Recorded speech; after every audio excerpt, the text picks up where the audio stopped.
as humans, our life works when we come out of our center, when we are in touch with who we are at our deepest depth, and at the very deepest part of that is where we connect with God, where God is calling us into being, and where God is manifesting through us.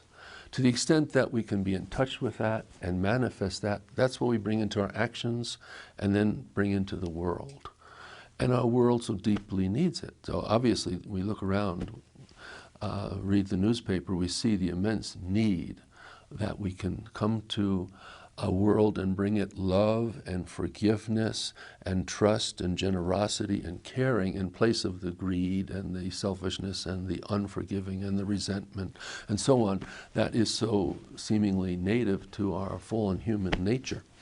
So we want to be able to bring this God presence from the depths of our being into a world that is crying out for it.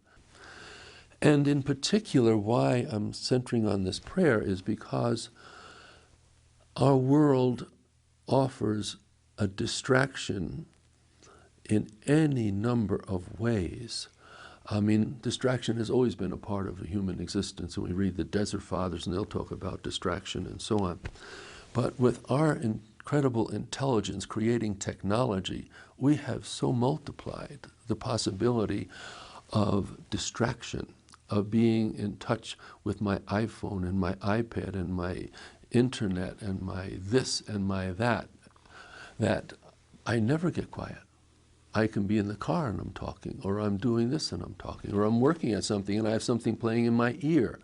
And to some extent, multitasking is a benefit, I suppose, but the risk is we don't ever quiet down enough to get down into that inside part of our soul so that we can get refreshed there and we can bring from that point, that place of being in us, that presence, the presence of God in us, the presence of our deepest human spirit, we can bring that into the world through our actions, through writing, through whatever we do, or I believe actually even just by living it and by praying it, it has a beneficial effect on the world and can quiet down the noise and quiet down all of those impulses we have toward operating out of the false self and bring us as a human family more into the true self, the God being that each of us shares, so that we really are in this world transforming it with the Christ energy and the God energy. So that's how I look upon the value of this prayer and the technique in particular, the method in particular of quieting the mind in the midst of all our technological distraction possibility, to quiet down into that place so that we can be there and come from there in our action and in our prayer. I see that the experience of Father Thomas Keating, Basil Pennington, and William Menninger, these people had lived the monastic life for decades before they got together and tried to formulate a way to communicate that to other people, to make it understandable and available to people who weren't living in a cloister and weren't following a monastic schedule, but still had this calling to the deep, quiet, contemplative prayer. And in fact, we're finding it hard to find guides for that kind of prayer. So Father Thomas, Father William, Father Basil tried to come up with this method, and they did, and it spread rather fast. Our connection in particular came about when Father Thomas Keating retired as Abbot of Spencer and came back to Snowmass, St. Benedict's Monastery, where he had been prior before being elected Abbot of Spencer. And when he came back, he became the guest master, and he tried to do a good job helping people into the experience of prayer and contemplation.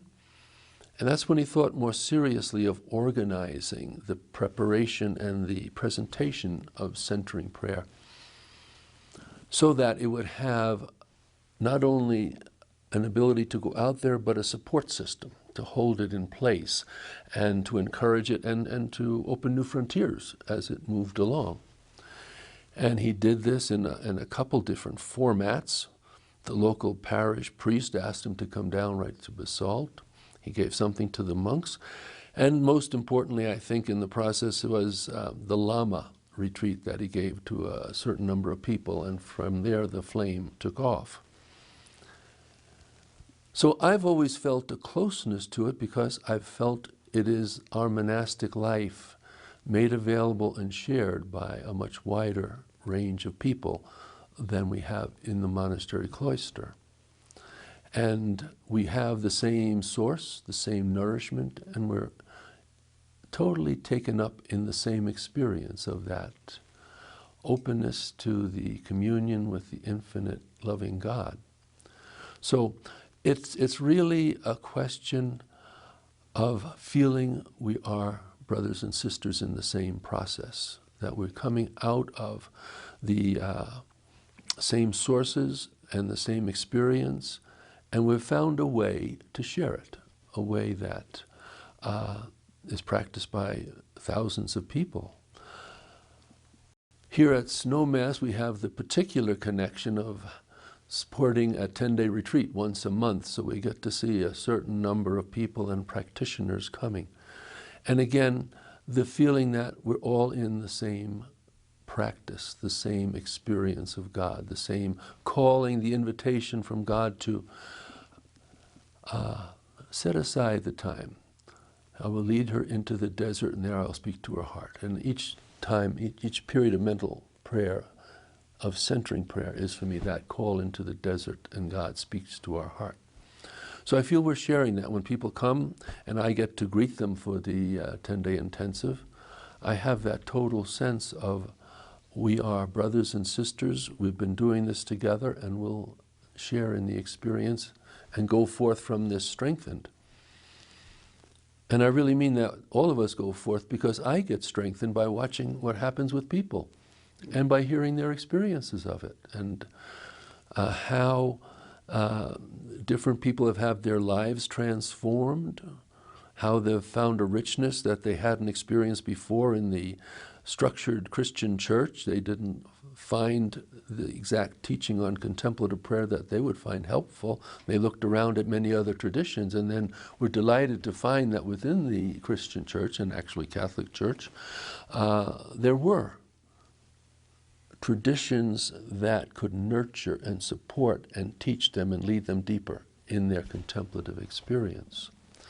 So that's how I see it. I see this brotherhood, brothers and sisters, practicing the same thing, starting from the same source, related to the same people who, in fact, designed the method, Father Thomas and Father William and Father Basil. We have that. We have the supporting of each other with retreats as we go along and different exchanges back and forth. And we look forward to a future where that just grows. So that's how I look upon the relationship of our monastery here and Contemplative Outreach Organization. Markings by Dag Hammarskjöld. In the center of that book, at a transition point for himself, he came up with this phrase: "For all that has been, thanks. To all that will be, yes." For all that has been, thanks. Thanks for the meeting at Lama, and thanks for the people that joined, and thanks for the people that really have taken it seriously and are practicing it, and thanks for the presenters that are doing their role in it, and so on. So for all that has been, thanks. And then we turn and say, to all that will be, yes, because we don't know. There are new things that are going to be happening. There are new people that will be joining it and will be enlivened by it and bring their gifts to it. That's the beauty in life, is the exchange. Each person brings his own gifts to what is happening and can enrich what's going on. So we can look forward with joy to how it will be, look forward to the retreats which we will be having here at St. Benedict's for whosoever can judge the future, infinite time, and the joy of what that'll mean as it spreads in the world. But to take this moment for a thanks for all that has been and a yes to what will be.